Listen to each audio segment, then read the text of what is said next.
দুদকের ডাকে যাচ্ছেন না বেনজির আহমেদ, আইনজীবীর মাধ্যমে 15 দিনের সময় চেয়ে আবেদন। মালয়েশিয়ায় কর্মী পাঠাতে অরাজকতা সৃষ্টিকারীদের শাস্তির আওতায় আনা হবে, সংসদে জানালেন প্রধানমন্ত্রী। সংসদে বৃহস্পতিবার 7,97,000 কোটি টাকার বাজেট উপস্থাপন, প্রবৃদ্ধির লক্ষ্য 6.75%। বিজেপির এনডিএ জোটেই নীতিশ নাইডুর আস্থা, টানা তৃতীয়বার প্রধানমন্ত্রী হতে যাচ্ছেন মোদি।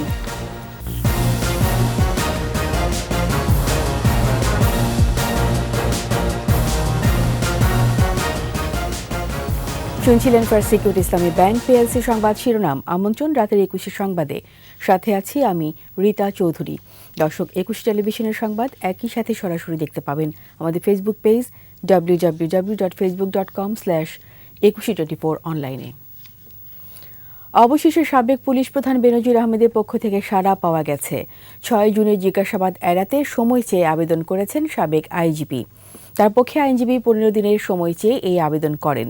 দুদক কমিশনার জহুরুল হক এই তথ্য নিশ্চিত করেছেন। ফলে কাল দুদকে যাচ্ছেন না বেনজির আহমেদ। শাকির আরজু রিপোর্ট। সম্প্রতি দেশের একটি জাতীয় দৈনিকে দাবি করা হয়, পুলিশের সাবেক আইজি ও র্যাবের সাবেক মহাপরিচালক বেনজির আহমেদের বিপুল পরিমাণ অবৈধ সম্পদের খোঁজ মিলেছে। এরপরই দেশজুড়ে শুরু হয় আলোচনা সমালোচনা। দুদকে এ নিয়ে আবেদনও করা হয়। অনুসন্ধানে বিপুল পরিমাণ অর্থ সম্পত্তি পেয়ে আদালত বেনজির আহমেদ, তার স্ত্রী, মেয়ে ও কয়েকজন স্বজনের সম্পত্তি ক্রোক এবং ব্যাংক হিসাব অবরুদ্ধ করার আদেশ দেন। অপর এক আদেশে 119টি স্থাবর অস্থাবর সম্পত্তি ক্রোকের নির্দেশ দেন আদালত। এরপর 6টি বিও অ্যাকাউন্ট জব্দ করেছে পুঁজিবাজার নিয়ন্ত্রক সংস্থা বিএসইসি। দুদকের অনুসন্ধান চলাকালে 6 জুন বেনজির আহমেদ ও 9 জুন দুদকে বেনজিরের পরিবারকে তলব করা হয়। এরপর থেকেই গুঞ্জন ওঠে বেনজির আহমেদ দেশে নেই। তবে চাইলে অনুসন্ধান কর্মকর্তা 15 দিন সময় দিতে পারবেন বলে জানিয়েছিলেন দুদক কমিশনার। তার সুযোগ আছে, সে একবার সময় চেতে পারবে এবং কমিশন তাকে 15 দিন সময় দিতে পারবে। এই এখতিয়ার কমিশনের আছে। 15 দিন পরেও যদি সে না আসে, তাহলে ধরে নিতে হবে তার কোনো বক্তব্য নেই। এরই প্রেক্ষিতে বুধবার 15 দিনের সময় চেয়ে দুদকে আবেদন করেন বেনজির আহমেদ। শুনতে পেরেছি যে উনি চিঠি পাঠিয়েছে সময় চেয়ে, আইনে বলা আছে 15 দিন পর্যন্ত সময়। যদি সন্তুষ্ট হয়, অনুসন্ধান কর্মকর্তা সন্তুষ্ট হয়, সে সময় মঞ্জুর করতে পারে। এর আগে দুদকের আইনজীবী জানান, গত 6 মাসে বেনজির আহমেদ তার অ্যাকাউন্ট থেকে কত টাকা তুলেছেন, সেই টাকা কোথায় নিয়েছেন সে বিষয়ে খোঁজ চলছে। ভুক্তভোগীরা চাইলে তার বিরুদ্ধে দুদকে অভিযোগ এবং থানায় মামলা করতে পারেন। শাকির আরজু, 21 টেলিভিশন, ঢাকা। বিএনপি ও খালেদা জিয়া তাদের আমলে দেশের নয়, ব্যক্তিগত উন্নয়ন করেছে বলে মন্তব্য করেছেন প্রধানমন্ত্রী শেখ হাসিনা। আর আওয়ামী লীগ দেশ ও জনগণের কল্যাণে কাজ করে, দাবি তার। সংসদে বাজেট অধিবেশনে মালয়েশিয়ার কর্মী পাঠাতে অরাজকতা সৃষ্টিকারীদের শাস্তির আওতায় আনার কথাও জানিয়েছেন সরকার প্রধান। বিস্তারিত জানাচ্ছেন ফারজানা শোভা। শুরু হলো জাতীয় সংসদের বাজেট অধিবেশন। এটি চলতি দ্বাদশ জাতীয় সংসদের তৃতীয় ও প্রথম বাজেট অধিবেশন। বৃহস্পতিবার 2024-25 অর্থ বছরের প্রস্তাবিত বাজেট উপস্থাপন করবেন অর্থমন্ত্রী। অধিবেশনের প্রথম দিনেই প্রধানমন্ত্রীর প্রশ্নোত্তর পর্বে নানা বিষয়ে সংসদ নেতার কাছে জানতে চান সংসদ সদস্যরা। জবাবে সরকারি নিয়ম মেনে ও সুযোগ ব্যবহার না করে বিদেশে অবৈধভাবে শ্রমশক্তি পাঠানো বন্ধের প্রধানমন্ত্রী বলেন, মালয়েশিয়া গমনেচ্ছু শ্রমিকদের হয়রানির জন্য দায়ীদের বিরুদ্ধে ব্যবস্থা নেওয়া হবে। এই বাদ পড়ার কারণটা কি সেটা অনুসন্ধান করা হচ্ছে। আরেকটা বিষয় আমার মনে হয় মাননীয় সংসদ সদস্য সঠিকভাবে বলেছেন যে যখনই আমরা আলোচনা করে ঠিক করি কত লোক যাবে কি যাবে, ঠিক তখনই দেখা যায় যে আমাদের দেশের এক শ্রেণীর লোক তারা ওই ম্যানপাওয়ারে ব্যবসা করে এবং তারা তড়িঘড়ি করে লোক পাঠানোর চেষ্টা করে। আবার এদের সাথে ওই মালয়েশিয়ারও কিছু সংযুক্ত আছে, যার ফলে জটিলতার সৃষ্টি হয়। প্রতিটি বারই যখনই আলোচনা করে, সরকারি পক্ষ থেকে আলোচনা করে একটা সমাধানে যায়, তখনই কিছু লোক দ্রুত সেখানে ছুটে যায়, যে একটা অস্বাভাবিক পরিস্থিতির সৃষ্টি করে। এবারে কি সমস্যাটা হয়েছে, অবশ্যই এটা আমরা খতিয়ে দেখছি এবং এর জন্য যদি কেউ দায়ী থাকে অবশ্যই তার বিচার করা হবে। বিএনপি আমলে জনবান্ধব সব পদক্ষেপ বন্ধের সমালোচনা করে তিনি বলেন, আওয়ামী লীগ সরকার জনগণের লাভ বা সুবিধা যাচাই করেই যে কোনো প্রকল্প বাস্তবায়ন করে। প্রকল্প নেবার সময় সব থেকে বেশি যেটা গুরুত্ব দেই সেটা হলো এই প্রকল্পগুলি অন্তত পক্ষে পরিবেশ বান্ধব হতে হবে এবং মানুষের জীবনমান উন্নত হতে হবে, সেদিকে খেয়াল রেখেই আমরা প্রকল্প নিয়ে থাকি। শুধু প্রকল্প নেওয়ার জন্য আমরা নেই না, এমন কোনো বিদেশি অর্থায়নেও যদি প্রকল্প আসে তো সে প্রকল্পগুলি আমরা আগে বিবেচনা করি যে তার কতটুকু আমার দেশের জন্য কার্যকর, এর থেকে জনগণ কি পাবে, বা ওই প্রকল্প বাস্তবায়ন হলে তার রিটার্ন কি আসবে, সেগুলো আমরা বিবেচনা করেই তখন গ্রহণ করি। সরকার প্রধান জানান, প্রতিটি জেলায় মেডিকেল কলেজ গড়ার চেয়ে মানসম্মত চিকিৎসক ও সেবা নিশ্চিত করতে চায় সরকার।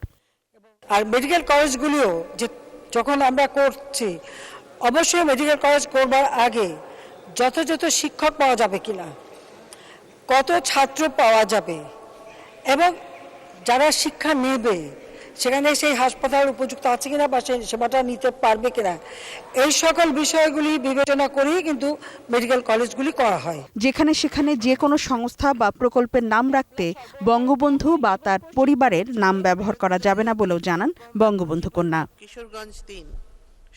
ফারজানা শোভা, 21 টেলিভিশন, ঢাকা। এবারে বাজেট 2024-25।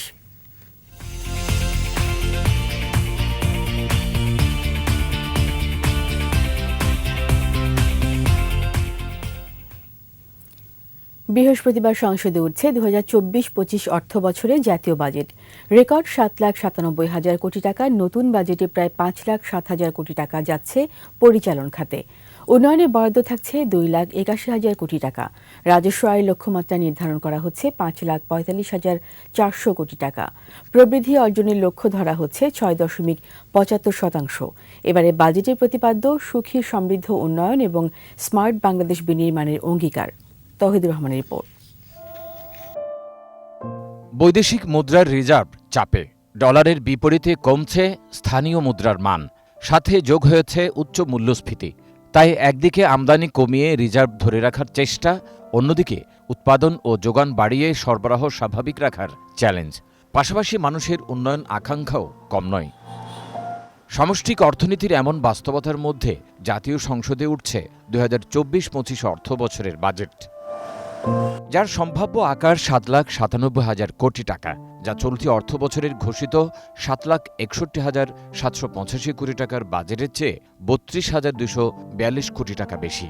নতুন বাজেটে পরিচালন ব্যয় ধরা হচ্ছে 5,06,971 কোটি টাকা, আর বার্ষিক উন্নয়ন কর্মসূচি এডিপি সহ উন্নয়ন খাতে মোট ব্যয় বরাদ্দ রাখা হচ্ছে 2,81,453 কোটি টাকা। রেকর্ড ব্যয়ের লক্ষ্যমাত্রা বাস্তবায়নে 5,45,400 কোটি টাকা আয় করতে চায় সরকার। এর মধ্যে এনবিআরকে জোগাড় করতে হবে 4,80,000 কোটি টাকা। এনবিআর বহির্ভূত কর থেকে আসবে 15,000 কোটি টাকা, আর কর ব্যতীত নানা খাত থেকে প্রত্যাশা করা হচ্ছে 46,000 কোটি টাকা। রাজস্ব লক্ষ্যমাত্রা পূরণ হলেও অনুদান বাদে ঘাটতি থাকবে 2,56,000 কোটি টাকা, যা মোট জিডিপির 4.6%। এবারও ঘাটতি পূরণ হবে দেশি বিদেশি ঋণে। বিদেশ থেকে 1,27,200 কোটি টাকা এবং 1,37,500 কোটি টাকা নেওয়া হবে দেশীয় ব্যাংক ব্যবস্থা থেকে। সঞ্চয়পত্র বিক্রির লক্ষ্যমাত্রা 15,400 কোটি টাকা। এদিকে নতুন বাজেট বাস্তবায়ন সম্ভব হলে 2024-25 অর্থ বছরে 6.75% জিডিপি প্রবৃদ্ধির আশা করছে সরকার, আর মূল্যস্ফীতি 6.5% নামিয়ে আনার লক্ষ্যমাত্রা ধরা হচ্ছে। একদিকে উচ্চ মূল্যস্ফীতির কারণে সাধারণ ক্রেতারা নাকাল, অন্যদিকে অর্থনীতির আকার অনুযায়ী রাজস্ব আহরণের গতিও ধীর। এসব মোকাবেলায় আসছে বাজেটে বিশেষ ব্যবস্থা নেওয়া হচ্ছে বলে জানান অর্থ প্রতিমন্ত্রী। পাশাপাশি সরকারের যে চলমান উন্নয়ন প্রকল্প সেটি যেমন বলবৎ রাখার জন্য বাজেটে বরাদ্দ রাখা হচ্ছে, তেমনি সাধারণ মানুষ তথা গরিব মেহনতি মানুষের জন্য বরাদ্দ রাখা হচ্ছে। তৌহিদুর রহমান, 21 টেলিভিশন, জাতীয় সংসদ প্রাঙ্গণ, ঢাকা। এবার দৃষ্টি দেব ভারতের নির্বাচন পরবর্তী রাজনীতির দিকে। সকল জল্পনা উড়িয়ে ভারতে বিজেপি নেতৃত্বাধীন এনডিএ জোটেই আস্থা রাখছেন বিহারের নীতিশ কুমার ও অন্ধ্রপ্রদেশের চন্দ্রবাবু নাইডু। বুধবার দিল্লিতে এনডিএ জোটের বৈঠকে বিজেপির সঙ্গে জোট সরকার গড়তে চিঠিতেও সই করে ফেলেছে তেলেগু দেশম পার্টি ও জনতা দল ইউনাইটেড। শনিবার টানা তৃতীয়বারের মতো প্রধানমন্ত্রী হিসেবে শপথ নেবেন নরেন্দ্র মোদী। আশরাফ শুভ report. to attend a meeting organized by the NDA. বুধবার বিকেলে ভারতের প্রধানমন্ত্রী নরেন্দ্র মোদীর বাসভবনে বৈঠকে বসেন বিজেপি নেতৃত্বাধীন এনডিএ জোটের নেতারা। মূলত বিহারের মুখ্যমন্ত্রী নীতিশ কুমার এবং অন্ধ্রপ্রদেশের চন্দ্রবাবু নাইডুকে পক্ষে রাখতেই এই বৈঠক, কারণ তাদের ২৮ আসন ছাড়া সরকার গঠন একরকম অসম্ভব। দীর্ঘ আলোচনার পর বিজেপিতেই আস্থা রাখলেন নীতিশ নাইডু। লিখিত চুক্তিও সই করেন দুই নেতা। ফলে লোকসভায় কংগ্রেস নেতৃত্বাধীন ইন্ডিয়া জোটকে বিরোধী দলের বেঞ্চেই বসতে হচ্ছে। এর মধ্যেই কংগ্রেস সভাপতি মল্লিকা অর্জুন খড়গের বাড়িতে বৈঠকে বসেন ইন্ডিয়ার ২৬ দলের নেতারা। নীতিশ কুমারকে জোটে টানতে উপপ্রধানমন্ত্রীর পদেরও প্রস্তাব দিয়েছিল ইন্ডিয়া জোট। তবে এখানে শেষ দেখছেন না ইন্ডিয়া জোটের নেতারা। নীতিশ নাইডুর জোট বদলের অতীত ইতিহাস টেনে তারা বলছেন, যে কোনো সময় তাসের ঘরের মতো ভেঙে পড়বে সরকার। এর আগে বুধবার সকালেই ১৭তম লোকসভার মন্ত্রিসভা ভেঙে দেওয়ার সুপারিশ করেন প্রধানমন্ত্রী নরেন্দ্র মোদী। নীতিশ নাইডুর সমর্থন পাওয়ায় প্রধানমন্ত্রী হতে বাধা থাকলো না নরেন্দ্র মোদীর। জওহরলাল নেহরুর পর স্বাধীন ভারতে টানা তৃতীয়বার প্রধানমন্ত্রীর শপথ নিতে যাচ্ছেন মোদী। শনিবারই হতে পারে তার শপথ অনুষ্ঠান। আশরাফ শুভ, ২১ টেলিভিশন। নিচ্ছি সংবাদ বিরতি। যখন ফিরছি তখন অন্যান্য খবরের সঙ্গে আরও থাকবে। শাহজ উপজেলার ভোটে বিচ্ছিন্ন সংঘর্ষ, ব্রাহ্মণবাড়িয়ায় নিহত ১, প্রিজাইডিং অফিসার সহ আটক ২৮। আবার আমন্ত্রণ রাতের ২১ সংবাদে। উপজেলা পরিষদ নির্বাচনের চতুর্থ দফায় শাহজ উপজেলায় ভোট গ্রহণ শেষে ফল ঘোষণা চলছে। ব্রাহ্মণবাড়িয়া সদরে ভোট গ্রহণের পর সংঘর্ষে একজনের মৃত্যু হয়েছে। এর আগে সকাল ৮টা থেকে বিকেল ৪টা পর্যন্ত ভোট গ্রহণের পরিবেশ ছিল শান্তিপূর্ণ। তবে গোলযোগ হয়েছে চট্টগ্রামের পটিয়া উপজেলার একটি কেন্দ্রে। উপজেলার পূর্ব পিঙ্গলা সরকারি প্রাথমিক বিদ্যালয় কেন্দ্রে ব্যালট পেপার ও বাক্স সিল কালি ছিনতাইয়ের জেরে প্রতিদ্বন্দ্বী প্রার্থীর সমর্থকদের সংঘর্ষে আহত হন কয়েকজন। পরে ভোট স্থগিত করে দেয়া হয়। ব্রাহ্মণবাড়িয়ার বিজয়নগরে অবৈধভাবে মোবাইল ফোন রাখায় ২ পোলিং এজেন্ট এবং জাল ভোট দেওয়ায় এক যুবককে কারাদণ্ড দিয়েছেন আদালত।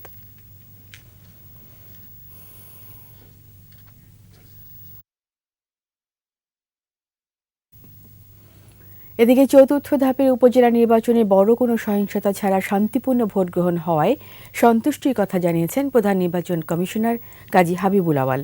বিকেলে নির্বাচন ভবনে সংবাদ সম্মেলনে সিইসি জানান, ৫,১৪৪টি ভোট কেন্দ্রের মধ্যে ২,০৮৯টির তথ্য অনুযায়ী ৩৪.৩৩% ভোট পড়েছে। ভোটে অনিয়ম ও সহিংসতা করায় ২৮ জনকে আটক করা হয়েছে। এর মধ্যে ৯ জনকে দেওয়া হয়েছে তাৎক্ষণিক কারাদণ্ড, ২১ জনকে করা হয় জরিমানা। হাতাহাতি ও সহিংসতায় আহত হয় ১৬ জন। জাল ভোট দেয়ায় একজন প্রিজাইডিং অফিসারকে আটক করা হয়েছে। এছাড়া ভৈরবের একটি কেন্দ্রে অনিয়মের কারণে ভোট গ্রহণ স্থগিত করা হয়েছে।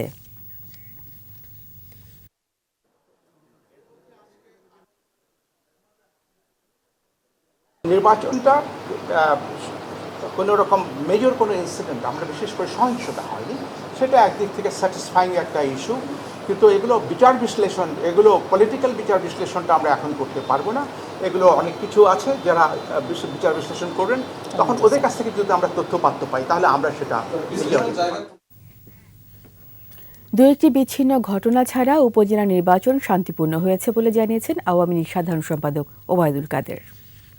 যেভাবে আশঙ্কা করা হয়েছিল যে উপজেলা নির্বাচন খুবই সংঘাতপূর্ণ, সেটা কিন্তু বাস্তবে হয়নি। কিছু কিছু বিচ্ছিন্ন বিক্ষিপ্ত ঘটনা ঘটেছে। নির্বাচন ছিল শান্তিপূর্ণ। স্থানীয় সরকার নির্বাচনে আমাদের দেশের ইতিহাসে সহিংসতার উপাদান বেশি এবং প্রাণহানিটা এখানে হয়েই থাকে। তো সেটা বিচার করলে বিগত জাতীয় সংসদ নির্বাচনও কিন্তু পিসফুল একটা ইলেকশন বাংলাদেশে, কোনো ক্যাজুয়ালিটি ছাড়া। এবারও উপজেলায়ও আমরা আজকেও কোনো ক্যাজুয়ালিটির খবর আমরা পাইনি। কোরবানি পশু বহনকারী গাড়ি হাটে পৌঁছাতে রাস্তায় কোনো বাধার সম্মুখীন যেন না হয় সেদিকে আইন শৃঙ্খলা রক্ষাকারী বাহিনী কড়া নজর রাখছে বলে জানিয়েছেন স্বরাষ্ট্রমন্ত্রী আসাদুজ্জামান খান কামাল। রাজধানী এক অনুষ্ঠান শেষে সাংবাদিকদের প্রশ্নের জবাবে মন্ত্রী বলেন, কোরবানি পশুবাহী গাড়ি নিশ্চিন্তে যে কোনো হাটে যেতে পারবে। চাঁদাবাজির মতো কোনো ঘটনা ঘটাতে চাইলে আইন শৃঙ্খলা রক্ষাকারী বাহিনী তা প্রতিহত করে ব্যবস্থা নেবে। পশুবাহী গাড়ি যেই হাটে যাবে সেই হাটের নাম সহ গাড়ির সামনে ব্যানার লাগিয়ে রাখতে ব্যবসায়ীদের প্রতি আহ্বান জানান স্বরাষ্ট্রমন্ত্রী আসাদুজ্জামান খান কামাল। পশুবাহী গাড়ি যেখানে যেতে চাবে সেখানে তার একটা বোর্ড সে লাগিয়ে রাখবে, একটা ব্যানার কিংবা একটা বোর্ড লাগিয়ে রাখবে যে ওই পশুর হাটে আমরা যাব।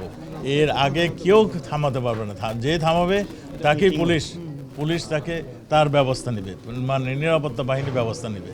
আর চাঁদাবাজি যেখানেই হয় নিরাপত্তা বাহিনী তার ব্যবস্থা নেবে। Thank you.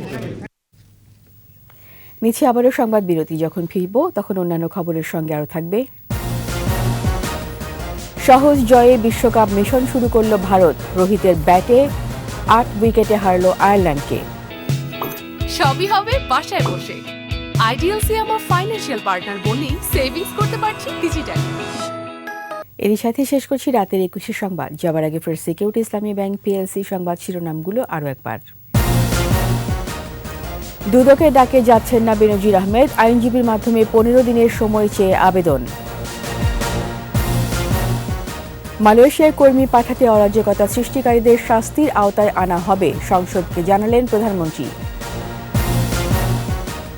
সংসদে বৃহস্পতিবার ৭,৯৭,০০০ কোটি টাকার বাজেট উপস্থাপন, প্রবৃদ্ধির লক্ষ্য ৬.৭৫%। বিজেপির এনডিএ জোটেই নীতিশ নাইডুর আস্থা, টানা তৃতীয়বার প্রধানমন্ত্রী হতে যাচ্ছেন মোদি।